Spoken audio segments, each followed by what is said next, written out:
Capítulo 30. Phileas Fogg simplesmente cumpre com seu dever. 3 passageiros, sendo um deles Passepartout, estavam desaparecidos. Teriam sucumbido na luta?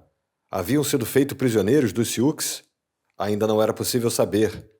Apesar da grande quantidade de feridos, nenhum fora atingido fatalmente.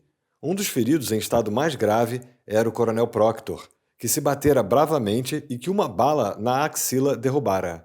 Transportado para a estação junto com outros passageiros, foi prontamente atendido.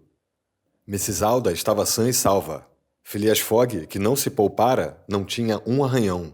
Fix estava ferido no braço, ferimento leve, mas faltava Passepartout, e lágrimas corriam dos olhos da moça. Nesse ínterim, todos os passageiros haviam deixado o trem. As rodas dos vagões tinham vestígios de sangue. Dos cubos e raios pendiam pedaços informes de carne humana. Estendiam-se a perder de vista sobre a Campina Branca longos rastros vermelhos. Os últimos índios desapareciam ao sul para as bandas do Republican River. De braços cruzados, Mr. Fogg parecia imóvel. Tinha uma decisão grave a tomar. Mrs. Alda, ao seu lado, observava-o sem pronunciar uma palavra. Ele compreendeu aquele olhar. Se o seu criado fora feito prisioneiro, não era seu dever arriscar tudo para arrancá-lo das mãos dos índios? Vou encontrá-lo morto ou vivo, disse simplesmente a Mrs. Alda. Ah, Sr. Fogg! Exclamou a moça, agarrando as mãos do companheiro e cobrindo-as de lágrimas. Vivo! Emendou Mr. Fogg. E para isso não temos um minuto a perder. Com tal decisão, Phileas Fogg sacrificava-se por inteiro.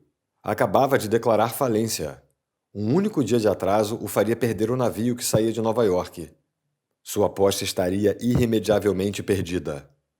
Contudo, diante deste pensamento, é meu dever, não hesitou. O capitão que comandava o Forte Kearney estava presente. Os soldados, uma centena de homens, achavam-se em posição defensiva para o caso de os Sioux empreenderem um ataque direto contra a estação. Senhor, disse Mr. Fogg, 3 passageiros estão desaparecidos. Mortos? Ou mortos ou prisioneiros, respondeu Phileas Fogg. Precisamos tirar isso a limpo. Sua intenção é perseguir os Sioux? É uma decisão grave, senhor, disse o capitão. Esses índios podem fugir para além do Arkansas. Não posso abandonar o forte sob meu comando. Senhor, insistiu Phileas Fogg. Tratam-se de 3 vidas humanas. Sem dúvida, mas posso arriscar a vida de 50 para salvar 3? Não sei se pode, capitão, mas deve. Senhor, retrucou o capitão, ninguém aqui me ensina qual é o meu dever. Pois bem, disse friamente Phileas Fogg, irei sozinho. O senhor! Exclamou Fix, que se aproximara. Ir sozinho atrás desses índios? Pretende então deixar morrer esse infeliz, a quem todo mundo que está vivo aqui deve a vida? Irei. Oh, pois bem, não irá sozinho, exclamou o capitão, comovido à sua revelia. Não, o senhor tem um bom coração. 30 voluntários, acrescentou, voltando-se para seus soldados. A companhia inteira avançou em bloco. O capitão só precisou escolher entre aqueles valentes. 30 soldados foram assim designados e um velho sargento assumiu o comando. Obrigado, capitão, disse Mr. Fogg. O senhor me permite acompanhá-los? Indagou Fix ao gentleman. Faça como achar melhor, senhor, respondeu-lhe Phileas Fogg. Mas se quiser me prestar um favor, fique com Mrs. Alda, caso me aconteça alguma desgraça. Uma palidez súbita invadiu a face do inspetor de polícia. Separar-se do homem a quem seguira passo a passo e com tamanha persistência? Deixá-lo aventurar-se assim naquele deserto? Fix fitou atentamente o gentleman e, apesar das suspeitas que alimentava, apesar do combate que se travava em seu íntimo, baixou os olhos diante daquele olhar calmo e franco. Ficarei, disse. Instantes depois, Mr. Fogg apertava a mão da moça. Em seguida, após deixar com ela sua preciosa bolsa, partia com o sargento e sua pequena tropa. Mas antes de partir, tinha dito aos soldados: Amigos, 1000 libras para os senhores se salvarmos os prisioneiros. Passavam então alguns minutos do meio-dia.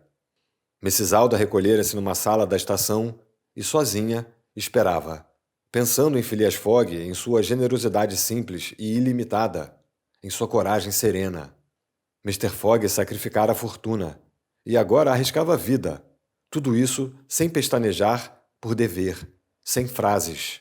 A seus olhos, Phileas Fogg era um herói. O inspetor Fix, por sua vez, não pensava dessa forma e não continha a agitação, zanzando febrilmente na plataforma da estação. Momentaneamente subjugado, voltava a ser ele mesmo. Com a partida de Fogg, compreendia a tolice que fizera ao deixá-lo partir.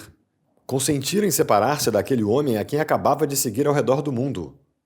Sua natureza voltava a prevalecer. Incriminava-se, acusava-se, tratava-se como se fosse o diretor da Polícia Metropolitana admoestando um agente pego em flagrante delito de ingenuidade. Que inepto eu fui, pensava. O outro vai contar para ele quem eu sou. Ele se foi, não volta mais. Onde apanhá-lo agora?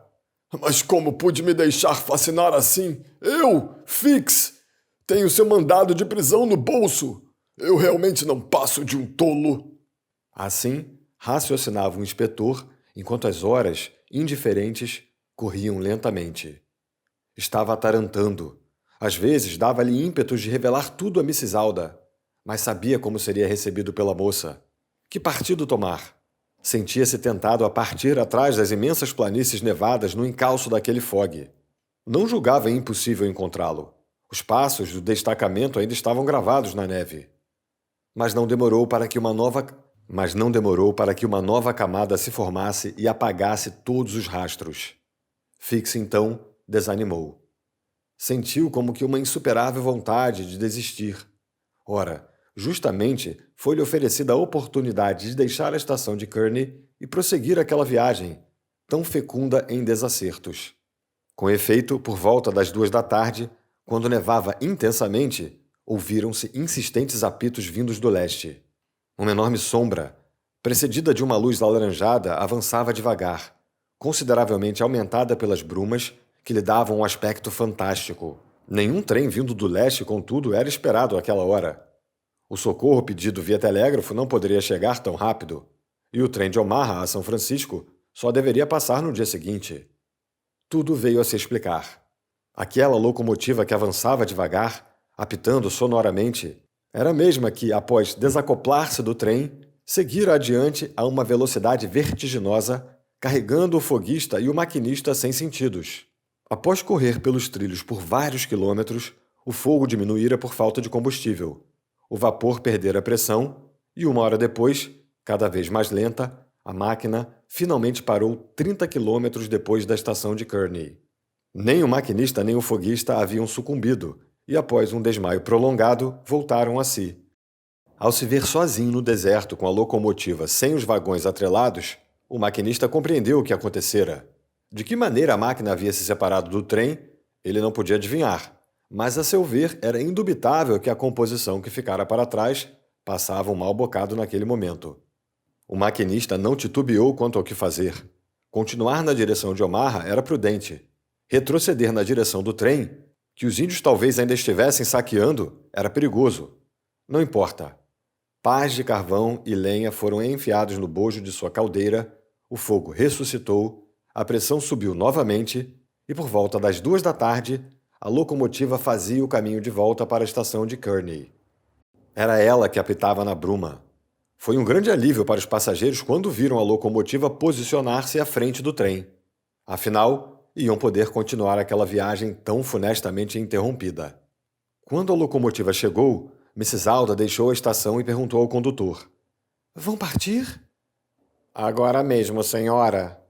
"Mas os prisioneiros, nossos infelizes companheiros." "Não posso interromper o serviço," respondeu o condutor. "Já estamos com 3 horas de atraso." "E quando passará outro trem vindo de São Francisco?" "Amanhã à noite, senhora." "Amanhã à noite? Mas será tarde demais. Os senhores têm que esperar." "Impossível," rematou o condutor. "Se quiser partir, suba no carro." "Não partirei," declarou a moça. Fix ouvira a conversa. Pouco antes, quando não dispunha de nenhum meio de locomoção, estava decidido a deixar Kearney. Agora que o trem estava ali, pronto para se lançar, e ele só precisava voltar ao lugar no seu vagão, uma força irresistível o prendia ali. Aquela plataforma de estação queimava-lhe os pés e ele não conseguia arrancá-los do chão. O conflito interno recomeçava. A raiva do insucesso o sufocava. Ele queria lutar até o fim. Enquanto isso, os passageiros e alguns feridos, entre eles o coronel Proctor, cujo estado era grave, haviam se reacomodado nos vagões. Ouviam-se os unidos da caldeira em ebulição e o vapor escapando pelas válvulas. O maquinista apitou, o trem se moveu e, misturando sua fumaça branca ao turbilhão das neves, logo desapareceu no horizonte. O inspetor Fix resolvera ficar. Passaram-se algumas horas. O tempo estava encoberto, o frio intenso. Fix, na estação, permanecia imóvel num banco, parecendo dormir. Mrs. Alda, apesar da ventania, deixava a todo instante o recinto que tinha à sua disposição. Após caminhar até a ponta da plataforma, procurava enxergar através da nevasca, furar a bruma que restringia o horizonte à sua volta. Espreitar algum barulho. Mas nada. Entrava então, tirintando de frio, para voltar a sair pouco depois, sempre em vão. Caiu a noite. O pequeno destacamento não regressara. Onde estaria naquele momento? Teria encontrado os índios? Houvera luta ou os soldados, perdidos na neblina, vagavam sem rumo. O capitão do Fort Kearny, embora se esforçasse para não deixar transparecer nada, era um dos mais nervosos. Escureceu, voltou a nevar, agora com menor intensidade, mas o frio aumentara. Nem o mais intrépido olhar teria mirado sem pavor aquela imensidão de breu. Um silêncio absoluto reinava na planície. Nenhum voo de pássaro, nenhuma fera de passagem perturbava aquela calma infinita. Mrs. Alda, tomada por sinistros pressentimentos e com o coração arrebentando de angústia, vagou a noite inteira na orla da pradaria. Foi longe, imperceptivelmente imaginando mil perigos. O que ela sofreu durante essas horas longas. Fix continuava imóvel no mesmo lugar, mas tampouco dormia. Num certo momento, um homem se aproximou e puxou conversa, mas o agente o despachou, após responder às suas palavras com um sinal negativo. A noite transcorreu sem novidades. Ao alvorecer, o disco mortiço do sol elevou-se no horizonte vaporoso. Mesmo assim, o olhar alcançava uma distância de 3 quilômetros. Foi para o sul que Phileas Fogg e o destacamento haviam se dirigido. Não se via ninguém daquele lado. Eram 7 da manhã. O capitão, extremamente preocupado, não sabia que partido tomar. Deveria enviar um segundo destacamento para socorrer o primeiro? Deveria sacrificar outros homens, com pouquíssimas chances de salvar os primeiros voluntários? Mas sua hesitação não durou, e chamando com um gesto um de seus tenentes, deu-lhe ordens para efetuar uma batida na direção sul. Quando ouviram tiros. Era um sinal? Os soldados lançaram-se para fora do forte e, a 800 metros de distância, avistaram uma pequena tropa retornando em formação. Mr. Fogg caminhava à frente, tendo ao seu lado Passepartout e atrás os outros 2 passageiros, arrancados das mãos do Sioux. Houvera embate 15 quilômetros ao sul de Kearny. Pouco antes da chegada do destacamento, Passepartout e seus 2 companheiros lutavam contra seus raptores, e o francês já nocauteara 3 deles, quando seu patrão e os soldados vieram socorrê-los.